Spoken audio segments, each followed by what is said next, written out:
Shalom Aleichem, nous allons avoir le plaisir ensemble, Be'ezrat Hashem, de pouvoir étudier la page Nun Tet du traité Gittin. Je vous souhaite beaucoup de Hatzlacha.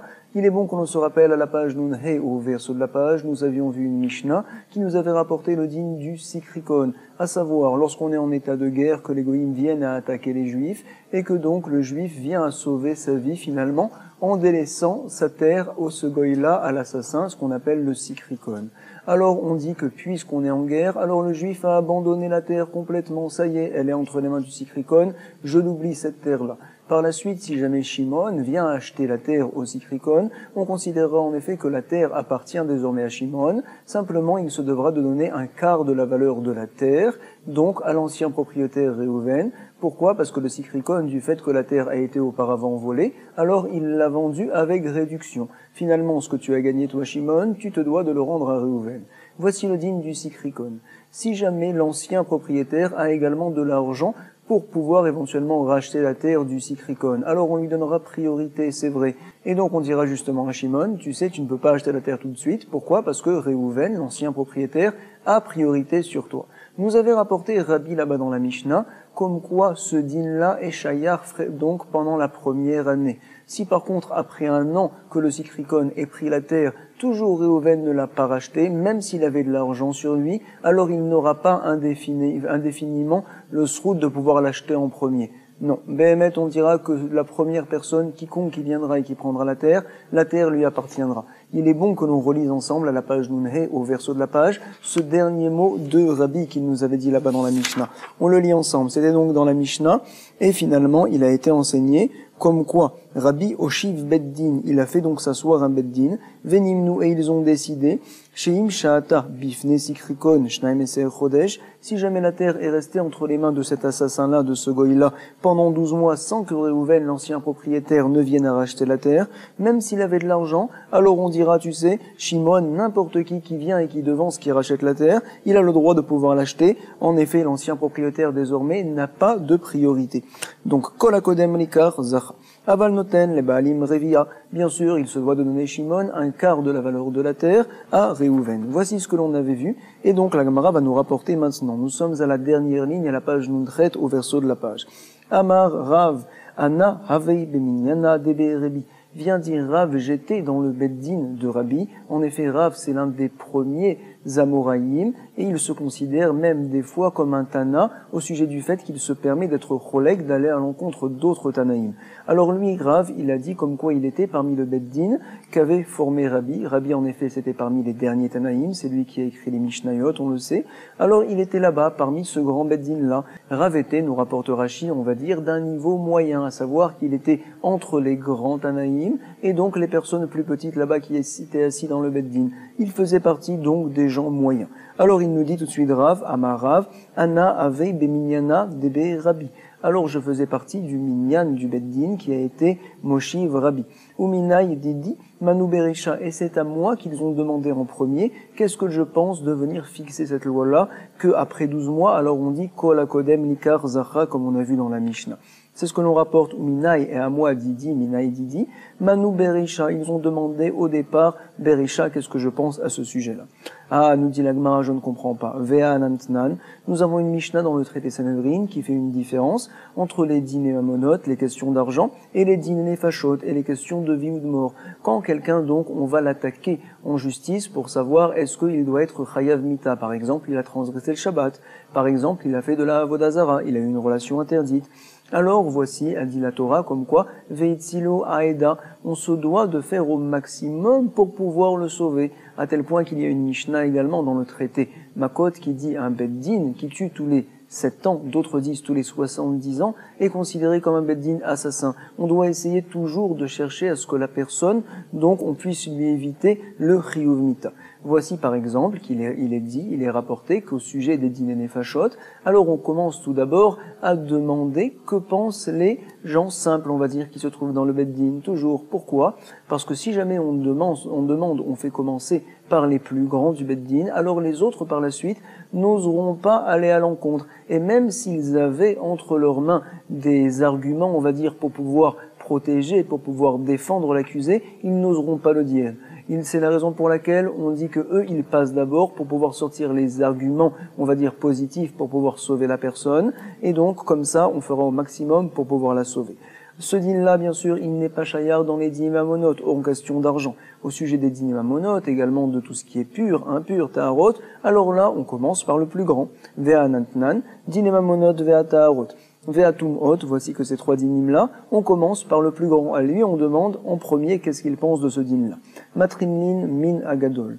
Vedine nefashot, matrilin min atzad. Ce qui concerne donc les dînes nefashot, quand il est question de vie ou de mort, alors on commence min atzad, on va dire, des personnes moyennes finalement, de peur que par la suite, si on commençait par les grands, alors personne n'oserait parler. On l'a appris en effet, donc nous rapporte Sarachi de la Torah. La Torah dit donc al-lota'ane al-riv, ne vient pas à répondre et à remettre en cause quelqu'un qui est plus grand, plus important que toi. Donc même si ici c'est vrai qu'ils pourraient le faire, venir donner leurs arguments, mais ils auraient honte de le faire. En tout cas, nous on a un problème parce qu'en effet, de quoi parle-t-on ici? On parle de dîner mamonote et donc on aurait dû commencer par le plus grand. Or Rav ici n'est pas le plus grand. Comment? Nous ne comprenons pas. Ama Rava bere de Rava veitema Rabbi Hillel bere de Rabbi Vols. Voici la réponse. Shaine minyana debe Rabbi. C'est différent le minyan de Rabbi. Pourquoi? Des kuleu minyanehu minatzad avumatrilin. Parce que tous leurs minyanim, ils commençaient tout le temps, donc minatzad, de ceux qui étaient sur le côté, on va dire, pas des dayanim les plus importants. Pourquoi une telle chose? On va le voir par la suite. Parce qu'en fait, si jamais Rabbi avait commencé à parler du fait qu'il n'y avait pas plus grand dans sa génération en Torah, également en richesse, et également il gérait, on va dire, tout le Ham Israël qui était là-bas en Eretz Israël, alors finalement personne n'oserait parler après qu'il ait dit justement son opinion. Donc alors on dit partout, tout le temps qu'il s'agit de dîner mamunot, dîner ta'arot, dîner tumot, ou bien dîner nefashot, le dîner le même, on commence toujours minatzad. Comme ça vient nous répondre Rabba Bere de Rava, et d'autres disent c'est Rabbi Hillel Bere de Rabbi Vols. On le lit dans les mots. Shaine, c'est différent, minyana de Berabi, les minyan de Rabbi, les beddin, que tous les beddin qu'il faisait au sujet de tous les jugements, des kuleu minyanehu, minatzad avumatrilin, il commençait toujours minatzad et non pas par le plus grand. Autre enseignement, nous allons voir de Rabba Bere de Rava, et donc, Behemet, certains disent que c'est Rabbi Hillel Bere de Rabbi Vols. En effet, ça nous concerne, on va voir que Rabbi était le plus grand en Torah, également en richesse, nous dit Rashi, et également il avait la malchoute, on va dire le règne, c'est lui qui gérait là-bas tout le Ham Israël, en Eretz Israël, c'était le Nassi, le prince. Ve'amar Rabba Bere de Rava ve'itema Rabbi Hillel Bere de Rabbi Vols. Mimot Moshe ve'ad Rabbi, donc de Moshe jusqu'à Rabbi, lo matzinu Torah avec Gdoula be makom echad. Nous n'avons pas trouvé de Torah et de Gdoula, nous dit Rashi, la richesse. D'autres disent non, on parle de la malchoute, en effet donc le règne, chez la même personne. C'est-à-dire que soit quelqu'un était le plus grand en Torah, mais il n'était pas riche, et également il ne gérait pas, on va dire, la communauté, soit c'était des personnes qui avaient la malchoute, le règne, qui étaient des princes, c'est vrai, mais ce n'étaient pas les plus grands en Torah. De Moshe jusqu'à Rabbi, nous n'avons pas vu un tel cas où la même personne avait la Torah, et Gdoula bemakom echad. La Gemara se demande tout de suite, Vélo, comment me dis-tu que non? Avait Yehoshua, il y avait Yehoshua qui était le plus grand en Torah. En effet, il a tout reçu de Moshe Rabbeinu, et également il gérait tout le Ham Israël. Nous dit la Gemara, non. Avait Eliezer, il y avait Eliezer, le fils de Aaron, qui était grand comme lui en Torah également. Avait Eliezer, attends, quand est parti Rabbi Yehoshua, il y avait Eliezer qui était le plus grand en Torah et qui gérait. Nous dit la Gemara, non. Avait Pinchas, il y avait Pinchas également qui était très grand en Torah. Véa avait Pinchas. Bon, d'accord, Eliezer est parti de ce monde-là. Il y avait Pinchas. Pinchas, donc, à ce moment-là, était le plus grand. On nous dit non. Havu Zekenim, il y avait les anciens, les grands Talmidei Chachamim, qui étaient à son niveau de Pinchas. Avait Shaoul, nous dit la Gemara, attends. Plus tard, il y avait bien sûr Shaoul, qui était le roi, et qui était également le grand Talmid Chacham, le plus grand en Torah. Réponse de la Gemara, non. Il y avait à son époque Shmuel, Have Shmuel. Vea nach nafshe, nous dit la Gemara, mais attends, Shmuel, il est parti de ce monde-là avant que Shaoul termine son règne. Nous dit la Gemara, Kuleu shane ke'amrinan. Quand fait référence la Mora que l'on vient de voir, Rabba Bere de Rava, et d'autres disent Rabbi Hillel Bere de Rabbi Vols, il fait référence donc à des personnes qui ont eu, pendant tout leur règne, on va dire, sans coupure, toute la Torah pour eux et tout le règne pour eux sans coupure. Mais Shmuel, en tout cas, lorsqu'il était en vie, était plus grand que lui en Torah. Donc finalement, c'est entrecoupé, c'est pour cela que l'on n'a pas cité Shaoul. C'est ce que nous dit la Gemara, on le relit. Ah, on s'étonne, avait Shaoul, il y avait Shaoul, oui. Réponse non, il y avait Shmuel, avait Shmuel. Et la Gemara se demande, mais attends, Shmuel, il est parti de ce monde-là avant que Shaoul termine son règne, Vea Nach Nafshe. Réponse, Kuleu Shene Ke Amrinan, Lamora parle de toutes les années, à savoir donc d'un règne qui n'est pas entrecoupé. Vea avait David, David oui, c'était le plus grand en Torah, également c'était le roi bien sûr. Réponse non, il y avait quelqu'un d'autre qui a été très grand en Torah, Have Ira Hayeri. Ah, mais attends, il est parti de ce monde-là, il est mort avant que David finisse son règne. Ve'anach nafshe. Réponse encore, on cherche donc quelque chose de continu. Kuleu shane bainan. Toutes les années, nous avons besoin. Ha ave Shlomo. La Gemara nous dit Shlomo, c'était le plus grand, bien sûr, Chacham Mikol Adam, et également c'était le roi. Réponse non, il y avait quelqu'un d'autre qui était très grand en Torah comme lui. Il s'appelait Shimri ben Gera, avait Shimri ben Gera. La Gemara s'étonne, mais attends, Vea Katle, Shlomo lui-même a tué Shimri ben Gera, comme on le sait, c'est son père qui lui avait demandé, David Ameler, de tuer Shimri ben Gera parce que il l'avait maudit à l'époque où il était poursuivi par son fils David Ameler. Alors, réponse, toujours pareil, Kuleu Shane Ke Amrinan. On cherche donc un règne, on va dire, et une Torah continue. Ha Ave Chizkia. Réponse, non. Ave Shivna à l'époque de Chizkia. Ah, Iktil, mais attends, Shivna a été tué. Réponse toujours, Kuleu Shane Ke Amrinan. Vea Ave Ezra. Ezra était le plus grand en Torah, également c'est lui qui gérait tout le peuple en Chutz Laaretz en Babylone. Ave Nehemia ben Chakleya. Non, il y avait un autre grand, aussi grand que lui dans la Torah, il s'appelait Nehemia ben Chakleya. Amar Rav Rab Rebe Rava, Af Ani Omer, Mimot Rabbi Vead Ravashi, Lomatsinu Torah Vegdula Bemakom Echad. Voici que vient un autre Amora et qu'il nous rajoute, il nous dit, tu sais, tout ce que l'on a parlé plus haut, c'était donc de Moshe Rabbeinu jusqu'à Rabbi. Mais maintenant, à l'époque des Amoraïm, je viens et te dis que de Rabbi jusqu'à Ravashi, nous n'avions pas trouvé également un tel cas où il y avait Torah Vegdula Bemakom Echad. Ravashi uniquement là. Et la Gemara s'étonne, elle nous dit, tu sais, comment considères-tu que Rav Ashi c'était le plus grand en Torah? Vea Veuna Barnatan, Shaine Una Barnatan, Demikaf avec Aifele, les Ravashi. Sache comme quoi, Una Barnatan, c'est vrai qu'il était très grand en Torah, mais quand même, apparemment, un niveau en dessous, et il était Mikaf Kaifé, il s'écrasait, entre guillemets, devant Ravashi, comme on dit tous les matins, Zokev Kefufim, tu redresses les gens courbés. Alors lui aussi, il était courbé devant Ravashi, c'est pour cela qu'on a cité Ravashi. Il avait Torah Vegdula, Bemakom Echad. En tout cas, nous allons voir une nouvelle Mishnah.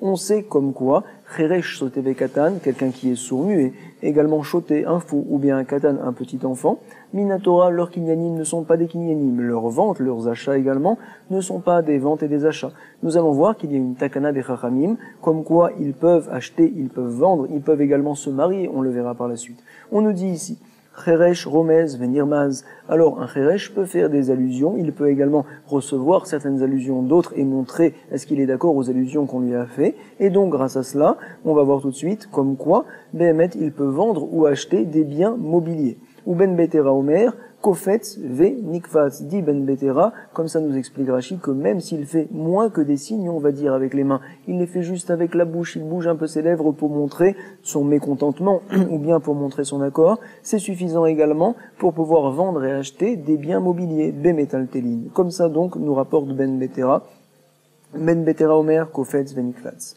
Ha-peutot, mikra, mekachan, mekar, ou même karan, mekar. Les peutot, c'est les petits-enfants. Si jamais ils viennent à acheter des objets, alors on considère que c'est oui un achat, mikran, mekar. Également, vendre des objets, ça sera bon, ou même karan, même car. On parle toujours de biens mobiliers, bemetal telin. Vient nous rapporter l'Agmara, Amar Rav Nachman, Machloket bemetal telin. La Machloket entre Haramim et Ben Betera. Est-ce qu'il faut une allusion assez claire, on va dire, ou bien, même si la personne bouge ses lèvres, kofetz, nikfatz, alors c'est considéré comme finalement une vente ou un achat au sujet des biens mobiliers. Cette Machloket-là, elle se situe uniquement au sujet des biens immobiliers, bemetal telin. Par contre, pour divorcer, aval begitin, divra akol beremiza, tout le monde est d'accord comme quoi il faut faire une allusion qui soit claire. Par exemple, un cheresh, quelqu'un donc qui est sourd-muet, alors il veut divorcer sa femme. Comme le mariage n'était que mis des rabananes, également le divorce sera mis des rabananes, et donc ça suffit qu'il fasse un signe, et on vient nous dire ici, tout le monde est d'accord que le signe doit être net, doit être clair, ça doit être un remez. Aval vegetim, divrei akol, beremiza. La Gemara nous dit, pshita, c'est évident de la Mishnah, on voit que ce din-là, la marloquette, Rachamim et Ben Betera, est uniquement au sujet des biens mobiliers. Que vient m'apprendre ici Rav Nachman? Pshita, bemetal telin, tnan. Réponse, non. Maoudetema, qu'est-ce que tu aurais pu croire? Av bemetaltelin, qu'il faudrait lire la Mishnah Af, à savoir que ne viens pas croire que la marloquette est uniquement au sujet des guettes, mais également au sujet des biens mobiliers. Comme ça, nous aurions pu peut-être comprendre la Mishnah et penser qu'il y a une marloquette dans les deux cas. C'est pour cela que Rav Nachman fait savoir que non, Kamash Malan. Ika de Amré, d'autres disent que Rav Nachman, au contraire, a enseigné à Rav Nachman, comme quoi, qu'est marloquette bemetaltelin, la même marloquette qu'il y a au sujet des biens mobiliers, on va le retrouver également au sujet des guettes, car marloquette begitin, la Gemara s'étonne, ve'anan met bemetaltelin tnan, la Mishnah ne parle que des biens mobiliers, réponse, Emma, av bemetaltelin, la Mishnah a voulu nous dire que même dans les metaltelin, il y a cette marloquette-là, mais on peut la trouver également au sujet des guitines, bien sûr. On avait cité dans la Mishnah comme quoi, à Péoutot, les petits-enfants, alors leurs achats est considéré comme un achat effectif, leur vente également est une bonne vente au sujet des biens mobiliers. On le relit à Péoutot, mikachan mikar, ou mimkaran, mimkar, bemetaltelin. Et la Gemara se demande, veat kama, à partir de quel âge on considère que leur vente et leur achat sont effectifs. Marvé, Rav Yehuda, les Rav Yitzhak, Béré. Rav Yehuda a montré à son fils Rav Yitzhak, à savoir, kebar shit, kebar shav.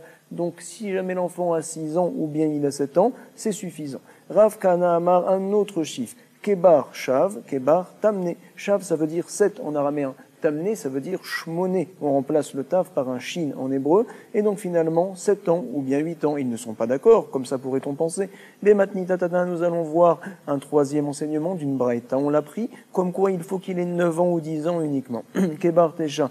Kebar Esser. Et la Gemara nous précise, vélo plié, ils ne sont pas en effet en marloquette. Pourquoi? Tout dépend de la chourfa de l'enfant, de l'intelligence de l'enfant. Kol chad vechad lefi chourpe. Voici donc ce que nous dit la Gemara.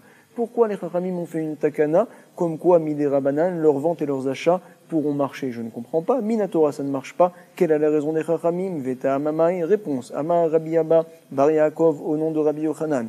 Mishum Kede Chayo, pur, pour qu'il puisse vivre l'enfant. Par exemple, donc, il a besoin d'un fruit, il a besoin d'un légume, qu'il puisse l'acheter. Également, il doit vendre certaines choses pour pouvoir se nourrir, pour pouvoir vivre. Alors, on lui permet finalement, le kinyan est un bon kinyan. Nous allons voir maintenant un nouveau pasouk dans Melachim Bet. Il est dit là-bas, Vayomer la chair à la miltacha, hotse levush l'école ovde abal. Alors donc, que l'on sache bien, on parle du roi Yehou. Après le roi Achav, qui avait fait beaucoup de Avodazara, le roi Yehou a voulu donc tuer tous les prêtres de la Avodazara parmi les Juifs, et donc finalement, il leur a fait, on va dire, il les a appelés tous ensemble, et il leur a dit, venez ici s'il vous plaît, voici que je vous demande tous les prêtres maintenant de vous habiller d'un même habit. Tous, je veux que vous soyez avec des habits qui soient en lin, en pishtan. Pourquoi? Il pensait les prêtres comme quoi la raison du roi Yehou, c'est en fait pour mieux les reconnaître et mieux leur donner du kavod. Au contraire, il a fait tout ça à Yehou pour pouvoir par la suite les tuer. Alors il est dit dans le pasuk, Vayomer, les hacher à la miltacha. Il a dit à la personne qui s'occupe du miltacha. On verra par la suite que l'on parle donc du pishtan, du lin. Hotse levouch, l'école of de Abaal, sort donc des mêmes habits qui soient en lin pour tous les prêtres de la Avodazara, ce qu'on appelle of de Abaal. Maï miltacha, nous devons de traduire dans le pasuk miltacha. Amar Rabbi Abba Bar Yaakov, Amar Rabbi Yochanan, ça fait référence donc au pishtan, ça fait référence au lin. Quand on le coud le lin, alors on va dire, on le met entre les mains comme ça, ce qu'on appelle nimlal, pour pouvoir l'agrandir lorsqu'on le coud. C'est ce que l'on dit ici, Amar Rabbi Yochanan Davar Animlal, une chose que l'on met entre ses mains comme ça, et donc finalement il s'étend quand on le bouge comme ça, venimtar. Voici donc l'explication. Kiata Rabdimi Amar Rabbi Yochanan. Sachez comme quoi Shigerlo Bunyam Ben Nunyan, il y avait un riche, très riche, qui a envoyé à Rabbi, il lui a envoyé 4 sortes de pishtan, de lin. Sivne, Vechumes, Salsela, Vemalmela, voici leur nom. Alors on explique, Sivne, Vechumes, Keamgoza, Vepalge, Deamgoza. Lorsque je prenais un tissu donc en lin qui était soit sivné, soit chomes, ces 2 premiers tissus-là, alors lorsque je venais à les plier sur eux-mêmes, alors ils arrivaient à avoir une toute petite taille, comme une emgoza, vepalgede emgoza, comme une noix et demie. Salsela, vemalmela, les 2 autres tissus de Pishtan. Alors eux, lorsqu'on les pliait, on arrivait à des mesures un peu différentes qu'est Piskata, Vepalge des Piskata. Piskata, c'est une noix qui vient d'une région de Elon, apparemment d'une autre taille. En tout cas, on se demande Maï Milmela. On avait dit que l'un de ces tissus-là s'appelait Milmela. On se demande quel est ce nom-là. Davar animlal venintar. Encore une fois, on arrive à dire que c'est quelque chose du lin qui est nimlal, à savoir que l'on met entre ses mains comme ça pour pouvoir justement nimtar, pour pouvoir l'élargir, le grandir, pour qu'on puisse plus facilement le coudre. La Gemara maintenant va revenir au din des Péoutot. On avait dit en effet que ces enfants-là, lorsqu'ils vendent, lorsqu'ils achètent, alors c'est considéré comme une bonne vente, comme un bon achat, c'est vrai. On se demande tout de suite, Vetaoutan ad kama. Si jamais ils se sont trompés, ils ont vendu l'objet moins cher que sa valeur, ou bien ils ont acheté un objet plus cher que la valeur, est-ce que l'on dira que la vente est annulée ou pas? Voici le Safek. On se doit de connaître dans le traité Baba Metzia, on le voit également dans la Torah, on parle du din de Onaa, à savoir lorsque Réhouven vient acheter un objet, si jamais donc l'objet qu'il a acheté, il l'a payé donc plus qu'un sixième au-dessus du prix de l'objet qui était donc sur le marché, alors il a le droit de pouvoir se faire rembourser. Si c'est plus qu'un sixième, c'est considéré donc comme la vente nulle. Si par contre donc on est jusqu'à un sixième, il ne peut pas annuler la vente, par contre il peut demander la différence. Par exemple, Réhouven, voici qu'il décide d'acheter un objet qui est sur le marché, alors il est à 100 shekels. Lui, il achète à 115 shekels. Alors par la suite, il ira voir le marchand, il lui dira « Rends-moi les 15 shekels ». En effet, partout, il est donc cet objet-là à 100 shekels. Si par contre il l'a acheté à plus cher que 120 shekels, soit plus qu'un sixième par rapport à la valeur de l'objet sur le marché, il l'a acheté à 125 shekels. Il revient voir le propriétaire, celui qui lui a vendu, il lui dit, tu sais, la vente, on l'annule complètement. Voici donc le din, c'est vrai. Est-ce que ce din-là sera pareil pour les enfants, ou bien peut-être va-t-on changer les mesures? On nous dit, Amarabiuna, Amarabizeira, Achtut, Kegadol, jusqu'à un sixième, comme donc un adulte Kegadol.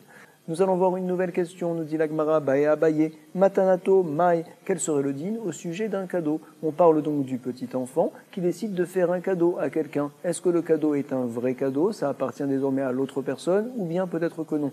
Quel est le safek? On avait rapporté plus haut, nous avait dit Rabbi Yochanan, la raison pour laquelle leur vente et leur achat, c'est des bonnes ventes, des bons achats, pour qu'ils puissent vivre. Mais là, ici, il n'est pas question de vie, au contraire, parce que là, ils font des cadeaux, alors peut-être que les Chachamim n'ont pas fait de takana.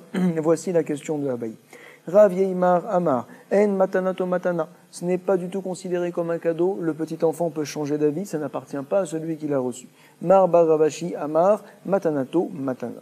La matana, le cadeau est un bon cadeau, vient à dire le fils de Ravashi qu'on avait cité plus haut, qui était donc Ravashi le plus grand en Torah, et également celui qui gérait toute la Babylone, qui était également riche. Afroua, Veshadroua, Lekame, des Rav Mordechai. Ils se sont trompés et ils ont inversé, qui c'est qui dit quoi? Donc en fait, ils ont envoyé à Rav Mordechai, voici que Marba Ravashi, au contraire, dit que le cadeau n'est pas un bon cadeau, si c'est l'enfant qui vient le faire, et que Rav Yeimar dit que c'est oui un bon cadeau. Et sur ce, voici la réaction de Rav Mordechai, Amar Lahem, Zilou, Amrou, Le Barmar. Partez vite, allez dire au fils de Ravashi comme quoi il s'est trompé. Pourquoi? N'est-ce pas qu'une fois on a entendu du papa de Ravashi l'inverse de ce qu'il a dit, Lav Achi Ave Uvda, regardez c'est quoi le cas, qui avait Kaemar Khatkara Ara, lorsque Ravashi, le papa, il se tenait Khatkara, il avait un pied sur le sol Ara, Vekhatkara Adarga, et un pied sur une estrade, on va dire. En effet, Ve'amar Nale Matanato Mai, et quand même on lui a posé une question, bien qu'il n'était pas bien posé, on lui a demandé quel est le din au sujet du cadeau d'un petit enfant, et il nous a répondu que le cadeau est un bon cadeau, Ve'amarlan Matanato Matana. Achat matanat shkivmera ve'achat matanat bari. Peu importe que le petit enfant fasse un cadeau alors qu'il est très malade, shkivmera, ou bien même s'il est bari, qu'il est en pleine forme. Achat matana meruba ve'achat matana muetet, qu'il s'agit d'un grand cadeau ou d'un petit cadeau, le din est le même. Oh, nous voyons ici clairement comme quoi Ravashi pense que le cadeau est un bon cadeau. C'est ce que lui a dit Rav Mordechai au fils, Marba Ravashi. Comment peux-tu enseigner que le cadeau n'est pas un bon cadeau? Mais comme on vient de le voir plus haut, en effet, ils se sont trompés, ceux qui ont amené les paroles de Rav Yeimar et de Marba Ravashi. Donc finalement, il est tout à fait d'accord, le fils, Marba Ravashi, que le cadeau est un bon cadeau. Et donc, on attaque maintenant une nouvelle Mishnah. Elou devarim amrou mipne derke shalom. Nous avions rapporté au début du Pérec Anezakim, Shamim Laen Baïdit, etc. Tout cela, Mipne Tikkun Haolam, c'est des takanot qui ont été faites pour pouvoir arranger le monde. Maintenant, nous allons parler de takanot qui sont faites pour qu'il y ait la paix. Elou Devarim Amrou, Mipne Dake Shalom. Voici les choses qui ont été fixées pour qu'il y ait la paix. On va voir tout de suite, Kohen, Koré, Rishon, quand on lit la Torah, qu'il s'agit du lundi, jeudi ou bien du Shabbat, c'est le Kohen qui lit en premier, Ve'acharav, Lévi, après lui c'est le Lévi, et après on fait monter le Israël, Ve'acharav, Israël, Mipne Darke Shalom, pour qu'il y ait la paix. Nous voyons apparemment de la Mishnah que en fait c'est juste une takana, que le Kohen est en premier, le Lévi par la suite et uniquement après le Ham Israël. L'Agmara dira par la suite apparemment l'inverse. On analysera tout ça. Nous voyons tout de suite une autre takana que les Chachamim ont faite. Quand on fait le Hirouf Ratserot Me'arvin Beit Yashan Mipnei Darkei Shalom, alors donc on le fera dans la maison où on avait l'habitude de le faire jusqu'à présent pour qu'il y ait toujours la paix. À savoir donc lorsque l'on a par exemple un jardin en commun, plusieurs personnes habitent donc autour d'une cour, c'est vrai. Alors voici que la cour, puisqu'elle appartient à tout le monde en même temps, on n'a pas le droit midera banane d'y transporter pendant Shabbat, si ce n'est que l'on vient faire un hérouv, à savoir que l'on va déposer de la nourriture chez l'une des personnes qui habitent dans l'une des maisons qui sont attenantes au jardin, et par là même on considérera comme si en fait on habite tous ensemble finalement et nous mangeons tous la même nourriture dans un même endroit, c'est une takana des Chachamim, et donc le jardin finalement c'est comme s'il était commun à nous tous qui habitons au même endroit et donc on a le droit de pouvoir y porter. Voici la takana du Hirouv Ratserot, c'est vrai. Alors donc une fois on décide de faire le Hirouv et de le mettre dans une maison, par la suite peut-être va-t-on le déplacer, on va le mettre dans une autre maison. Non, on a toujours pris l'habitude de le mettre dans la première maison, ça reste là-bas, ça ne bouge pas, pour qu'il y ait la paix, pour qu'il n'y ait pas de dispute. Mais Arvin Beit Yashan, dans une maison ancienne, dans la vieille maison à laquelle on avait l'habitude de le faire, pour qu'il y ait la paix, Mipnei Darkei Shalom. Autre takanot, Mipnei Darkei Shalom, regardez, c'est intéressant. Bor chez Ukarov, les Hama. Une Hama, c'est donc un point d'eau, c'est vrai. Et alors, ils avaient l'habitude, lorsqu'il y avait un point d'eau, de pouvoir remplir les puits qui sont à côté de ces points d'eau-là, pour que par la suite, si jamais le point d'eau vient à s'assécher, alors il y a encore de l'eau dans les puits. Les puits appartiennent à tout le monde, à la communauté, c'est vrai. Et donc les Chachamim ont craint que les gens viennent à se disputer quel est le puits qui va être rempli en premier. En effet, à côté de chez moi, j'ai un puits, je préfère que ce puits-là soit rempli. Par contre, mon ami serait beaucoup plus intéressé que le puits qui est proche de chez lui soit d'abord rempli. Alors donc les Chachamim ont fait une takana, la voici. Bor Sheukarov Lehama, Mitmale Rishon, le puits qui est le plus proche du point d'eau, alors c'est lui que l'on va remplir en priorité en premier. Bor Sheukarov Lehama, le point d'eau, Mitmale il sera rempli, Rishon en premier. Mipnei Darkei Shalom, pour qu'il y ait la paix. Autre cas nous rapporte la Mishnah, Metsudot, Chaya, Veofot, Vedagin. Metsudot, c'est donc des pièges qui ont été mis pour attraper des bêtes, des chayot, ou bien aux fautes de la volaille, ou bien dagim, des poissons, c'est vrai. Réhouven a mis son piège, et donc quelqu'un d'autre qui passe par là-bas peut venir, Minatora, prendre donc les animaux qui ont été capturés par Réhouven, c'est vrai. Mais Midera Banan, les Chachamim ont dit que l'animal désormais appartient à celui qui a mis le piège, à Réhouven.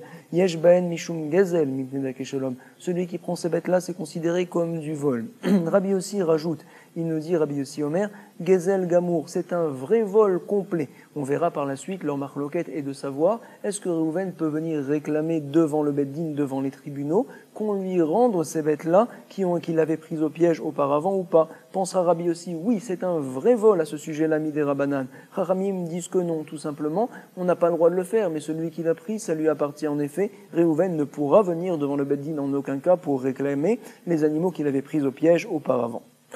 Continue la Mishnah et nous enseigne, Metziat, Cheresh, Shoté, Vekatan, Yeshben, Mishum, Gezel, Mipnei Darkei Shalom, lorsque un sourd-muet, un petit enfant également, ou bien un fou, viennent à trouver quelque chose par terre, une metzia, ils ont trouvé une bague par exemple, alors on a le droit de pouvoir la prendre de leurs mains? Apparemment oui, parce qu'il n'y a rien qui réellement leur appartient. On nous dit que c'est considéré comme du vol, du Gezel, Mipnei Darkei Shalom, également pour qu'il y ait la paix, pour ne pas qu'il y ait de dispute. Rabbi Yossi rajoute toujours le même point, Rabbi Yossi Omer, Gezel Gamour, c'est considéré comme un vrai vol, et donc nous avions vu plus haut, donc quelle est la marloquette précisément entre eux. Ani Amenakef Berosh Hazaït, nous allons parler maintenant d'un pauvre Ani Amenakef qui monte, on va dire, sur l'arbre pour pouvoir cueillir des zaïd, pour pouvoir cueillir des olives. Et donc il les tire comme ça, et donc elles tombent par terre. Machetartav, Gezel, Mipne Darke Shalom, est-ce que ça lui appartient ou pas? Minatora, ça ne lui appartient pas encore. Une autre personne pourrait venir et ramasser les olives qu'il a fait tomber auparavant le pauvre. C'est vrai, mais en tout cas, Mipne Darke Shalom, c'est interdit de faire une telle chose. Rabbi Yossi nous dit que c'est un vrai vol Midera Banan. Rabbi Yossi Omer, Gezel Gamour, toujours pareil. En memachin beyad, aniye ovde kochavim beleket shirecha upea. Lorsque j'ai mon terrain, je me dois de laisser le leket, shirecha upea, bien sûr, le pea, c'est le coin, par exemple, du champ. Shirecha, c'est donc ce que j'ai oublié sur le champ. Et le leket, c'est ce que j'avais ramassé et qui est tombé de mes mains. Alors voici que je dois le laisser, c'est vrai, c'est efker, pour les juifs, pour les pauvres juifs. Les goïms n'ont pas le droit de les prendre, mais midera banan, on les laisse pouvoir se servir pour qu'il y ait justement la paix. En memachin, on ne repousse pas. Beyad, aniye, ovde kochavim, on ne retire pas des mains des goïms qui sont pauvres, le leket, le shirecha upea, pour qu'il y ait la paix, mipne darke shalom.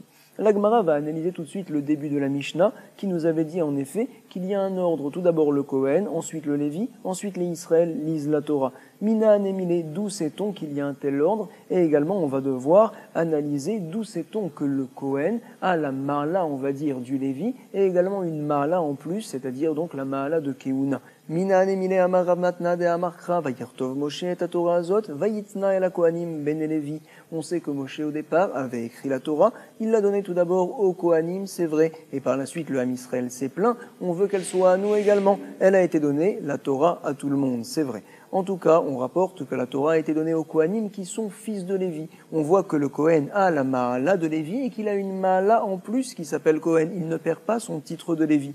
Donc il doit passer le Kohen en priorité et par la suite uniquement, il y aura le Lévi qui montera la Torah. On l'apprend du Pasouk. On le relit Mina anemine. D'où sait-on une telle chose à Maramatna? On l'apprend du Pasouk de Amarkra. Vayirtov Moshe et ta Torah Azot, il a écrit Moshe cette Torah-là, et il l'a donnée entre les mains des Kohanim, fils de Lévi. Vayitna et la Kohanim ben Lévi. Atu Anna lo yada Anna des Kohanim ben Lévi. Et donc on explique, est-ce que tu crois que nous on ne sait pas que les Kohanim sont des fils de Lévi, ni Néou? Forcément pour nous apprendre. Et là, Kohen Berisha, Ve'adar Lévi, comme quoi le Kohen a la Ma'ala de Lévi, et que également il passe avant, comme on le voit ici, Kohanim ben Lévi. Kohanim, il passe en premier, Ve'adar Lévi, et après c'est donc le Lévi qui montera la Torah. On l'apprend des psukim. Rabbi Yitzhak Nafra Amar Meacha, je l'apprends d'un autre pasuk où on fait encore référence au Kohanim ben Lévi. Regardez Vanikshua Kohanim ben Lévi. Et le limoud c'est toujours le même. Atu, Anan, lo yadrinan des Kohanim ben Lévi. Est-ce que Atu c'est une question? Anan, nous. Est-ce que l'on ne sait pas que les Kohanim c'est les enfants de Lévi? Donc Atu, Anan, lo yadrinan des Kohanim ben Lévi, Ninéou. Forcément c'est pour nous apprendre. Et là, Kohen Berisha, Vadar Lévi. Le Kohen passe d'abord et par la suite uniquement c'est le Lévi. Ravashi Amar Meacha, je l'apprends d'un autre pasouk, Bene Amram, qui sont donc les enfants de Amram. On sait très bien que c'est Aaron, c'est Moshe, et bien sûr, il y avait donc Myriam. Aaron ve Moshe.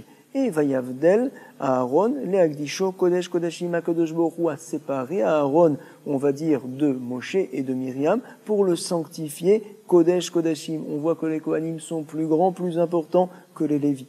Rabbi Chia Baraba Amar Meacha, je l'apprends d'un autre pasouk, dans Vayikra, vous allez sanctifier le Kohen Vekidashto. Et donc, on apprend de là les Kol Davar chez Bigdusha. Tout ce qui concerne la sainteté, la Gdusha, il passe d'abord le Kohen. Tanade Rabbi Ishmael Vekidashto, on apprend les Kol Davar chez Bigdusha. Liftoa Rishon, je lui donne la meilleure place pour s'asseoir. Également, quand il s'agit de parler de Torah, s'il a quelque chose à dire, on lui donnera priorité, Liftoa Rishon. Également, les Varer Rishon, lorsqu'il y a une séouda, un repas, c'est lui qui fait la bénédiction en priorité. À Motsi, ou bien le Birkat Amazon, même. Velitol Manna Yafa Rishon, et il recevra la meilleure part en premier. Amar le Abaye le Rav Yosef, Mipne Darke Shalom Deoraitahi. Parfait. Jusqu'à présent, vient dire Abaye à son maître Rav Yosef, tu m'as rapporté donc des psukim qui nous montrent que le Kohen passe d'abord, le Lévi par la suite, et donc uniquement tout le Ham Israël viendra pour lire la Torah après. Mais attends, c'est Mina Torah? Comment la Mishnah a pu dire que c'est Midera Banan, que c'est pour le Shalom? Je ne comprends pas. Amarle Abaye le Rav Yosef, Mipne Darke Shalom, tu dis que c'est pour qu'il y ait la paix? Pas du tout, c'est Mina Torah, on a apporté des psukim, Deoraitahi. Réponse de Rav Yosef à Marlé, Deoraita, Mipne Darke Shalom. Behemet, oui, c'est Mina Torah, et la Torah donc a fixé ça aussi pour qu'il y ait la paix. Vemipne Darke Shalom. La Gemara ne comprend pas. Lui demande Abaye, Kol la Torah Kula, Nami Mipne Darke Shalom, Hi Toute la Torah, elle est pour qu'il y ait la paix, bien sûr. Dirtiv, dans toutes ces takanot, la Torah se soucie également qu'il y ait la paix entre les gens par cela. Dirtiv, derachea, darkenoam, vechol, netivotea, shalom. Les chemins de la Torah sont des chemins bons, on va dire, plaisants également. Et toutes ces voies avec Kol Netivotea sont des voies de paix. Donc forcément, je ne vois pas spécialement qu'est-ce qu'il y a au sujet du Kohen et du Lévi pour que l'on dise, dans ce cas-là, précis comme quoi c'est pour le shalom que la Torah a fixé. Et là, à Marabaye, je comprendrai différemment le pshat dans la Mishnah. À savoir, l'Eke des Mar, des Tanya. Nous allons voir une braïta et de là, nous allons déduire que, en fait, Minatora, le Kohen passe d'abord, ensuite c'est le Lévi et ensuite c'est le Israël. Et ce qu'on a dit dans la Mishnah que c'est juste pour le Shalom, c'est au sujet du fait que tu vas peut-être me dire « Ah, bah aujourd'hui on fait passer quelqu'un d'autre à la place du Kohen pour lui donner du kavod. » Non, tu ne fais pas une telle chose. Pourquoi ? Pour qu'il y ait toujours la paix. On sait que c'est le Lévi d'abord, que c'est le Kohen d'abord, que c'est le Lévi et que par la suite ça sera le Ham Israël. Personne d'autre ne peut les devancer. Et à ce sujet-là, il est dit « Nipne darke shalom ». Regardez le principe que l'on voit tout de suite dans la Braïta. Detania, shnaim mamtinin zelazé, bakeara, lorsque deux personnes mangent ensemble dans un plat, et que l'une des deux vient à se lever, par exemple pour aller aux toilettes, alors donc l'autre se doit de l'attendre. Si jamais ils sont trois, shlosha, en mamtinin, ils ne s'attendent pas, l'un s'est levé, tant pis pour lui. Abotsea ou pochet yado techila, quelqu'un donc qui fait la bracha de Hamotzi, lorsqu'on est plusieurs à manger, c'est lui qui met donc sa main sur les plats en premier, c'est lui qui va se servir au départ. Veimba lachlok kavod les rabots, et si jamais il veut donner du kavod à son maître en lui disant vas-y, commence toi à te servir dès le départ, ou bien à quelqu'un qui est plus grand, plus important que lui, olemiche gadol mimenu, areshut beyado, il a le droit de faire une telle chose. Ve'amar mar Allah, il a été dit à ce sujet, attention, lo shanoe la beseuda, uniquement quand il s'agit d'un repas, alors je peux faire du kavod à quelqu'un d'autre en laissant mon srout, c'est vrai. Par contre, dans le Bet HaKnesset, ce n'est pas comme ça. Avant le Bet HaKnesset, l'eau, quand c'est le Kohen en premier et le Lévi après, c'est eux qui doivent monter à la Torah, obligatoire. Parce que si tu ne fais pas une telle chose et tu commences à faire du kavod à d'autres personnes, tu viendras à faire des disputes. Deatu lehan souillé. Et donc la Mishnah, comme ça on se doit de la lire. Minatora c'est le Kohen, après le Lévi, et après uniquement les Israël. Ah, peut-être qu'on pourrait faire du kavod à quelqu'un d'autre à la place du Kohen. Non, parce que sinon ça va finir en dispute, et à ce sujet-là, dit la Mishnah, mipne darke shalom. Amar Rav Matna. Ha de amarta bebet hakneset lo amran et la bashot beshabatot veyamin tovim.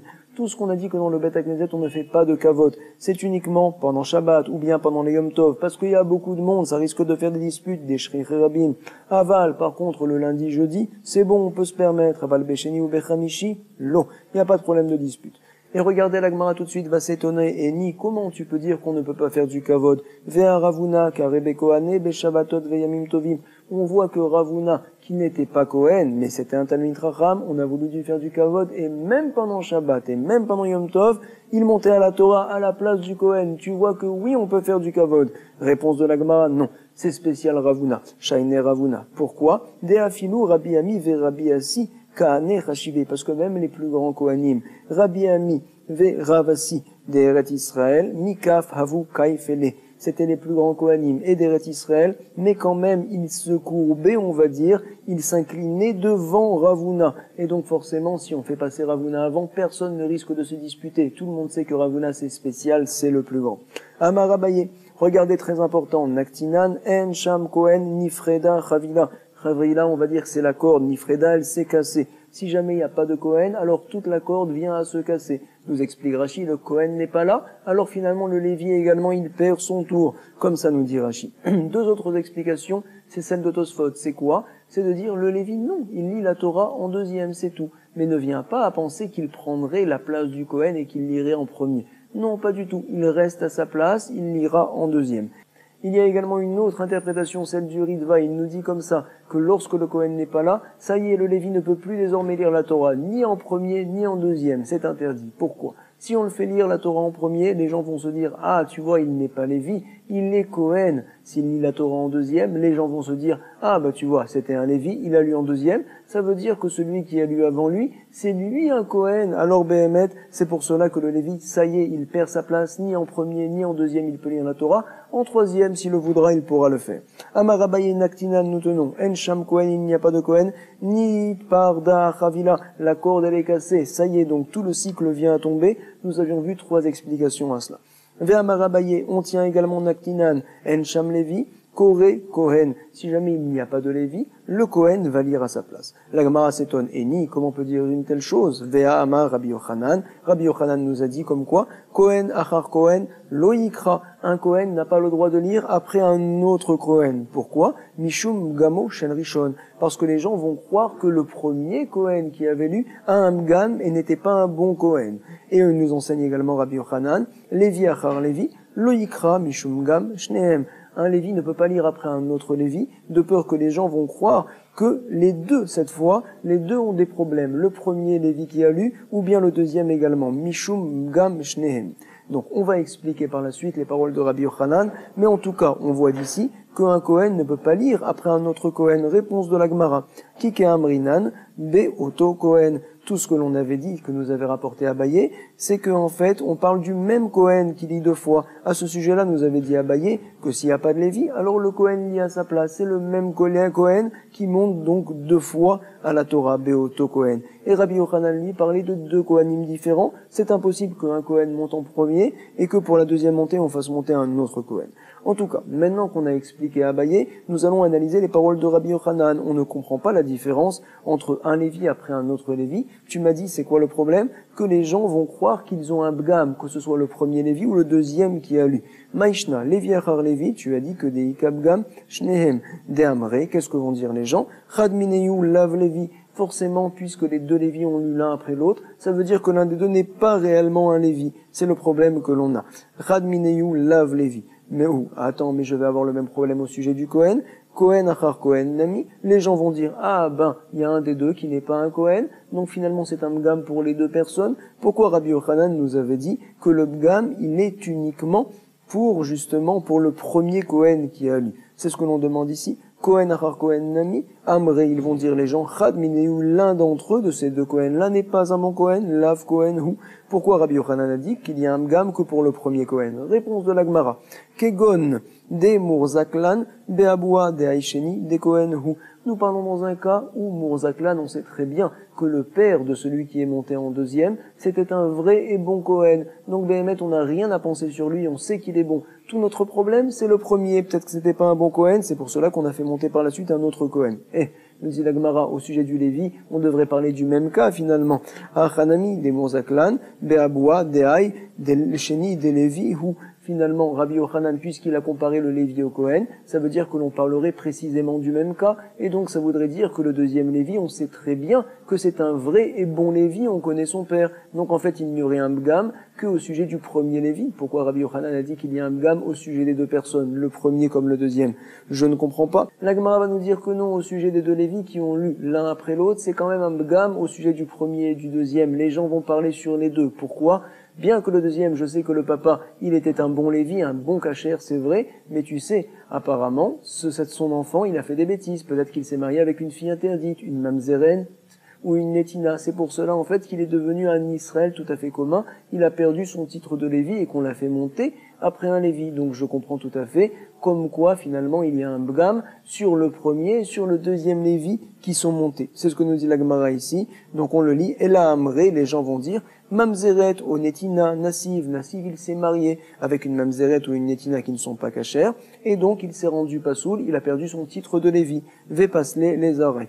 La Gemara va nous dire, mais attends, ce problème-là, je l'ai également au sujet du Kohen. Achanami, bien que l'on sait que le deuxième, c'est un bon Kohen, que son père est un vrai Kohen également, peut-être qu'il s'est marié avec une fille interdite, avec une Gerusha, avec une Chaloutsa, une fille divorcée, ou une fille avec qui on a fait la Chalitza.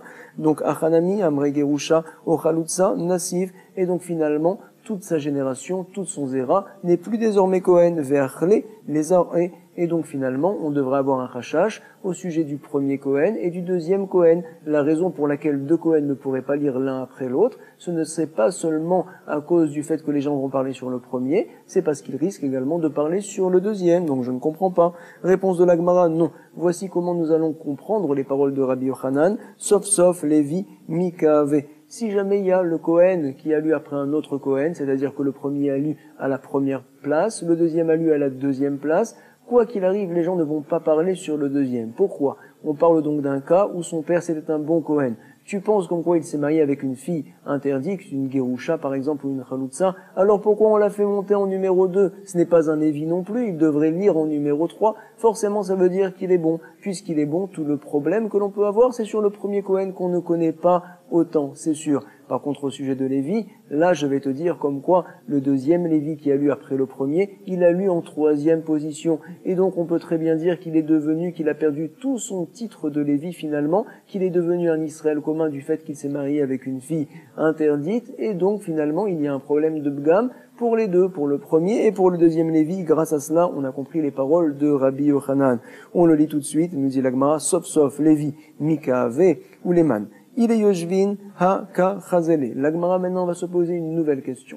Elle va se dire, tu sais, lorsque par exemple je fais monter un Kohen et que je vois qu'il y a une erreur, ce n'est pas un bon Kohen, alors je me dois de refaire monter encore 7 personnes par la suite. Non seulement que je vais faire monter un Kohen, après lui un vrai, bien sûr, et après le Lévi, et après 5 autres Israël, bien sûr. Je suis obligé en tout d'en faire monter 7 après lui. C'est soit donc finalement 8 personnes.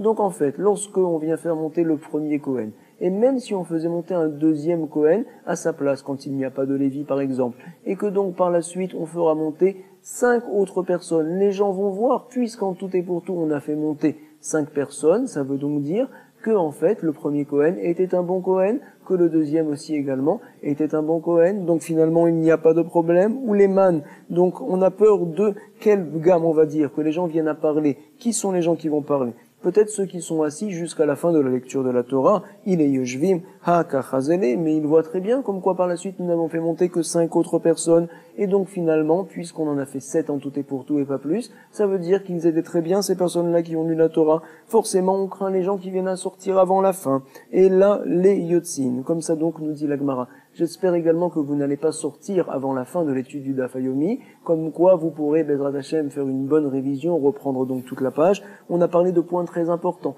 Toutes les takanot des Chachamim mitnei darkei shalom, c'est vrai, surtout au sujet de Kohen, Lévi, Israël. La Gemara nous dit finalement que c'est Minatora que le Kohen passe d'abord, comme toutes les choses qui sont chez Bekdusha, mais simplement les Chachamim n'ont pas voulu que l'on vienne à faire monter d'autres personnes à la place du Kohen et du Lévi, pour ne pas qu'il y ait de disputes. On laisse les Kohanim et ils ne bougent pas, c'est tout, c'est leur titre Minatora. On se doit de le laisser tel quel. Voici ce qu'on avait vu au verso de la page, à la Mishnah. Également, on avait parlé des kinyanim que les Chachamim ont instaurés au sujet du Cheresh Shotev Katan. C'est vrai également qu'ils peuvent divorcer leurs femmes si jamais ils se sont mariés auparavant. Le mariage et le divorce, bien sûr, sont midé Rabanan. Voici donc plusieurs points que l'on a vus. Beaucoup de Hatzlachat Toda Rabba. Chazak, Kol Tov.